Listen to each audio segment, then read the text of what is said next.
To set up Smart Flows, from the Administration portal, go to Security, then Policies, and choose the policy you'd like to work within.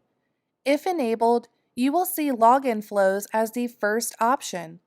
Now, let's take a look at the end-user experience for each of the flows, beginning with Standard, which follows the traditional login pattern.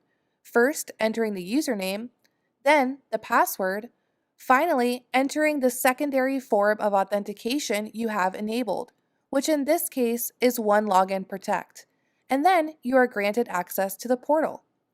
The second flow is brute force defense, to defend against bots or hackers repeatedly trying different passwords on an account.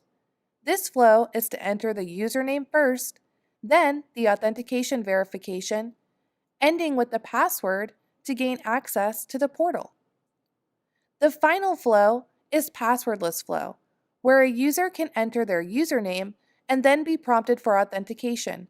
We are using OneLogin Protect in these demos, but keep in mind it could be device trust or risk-based as well.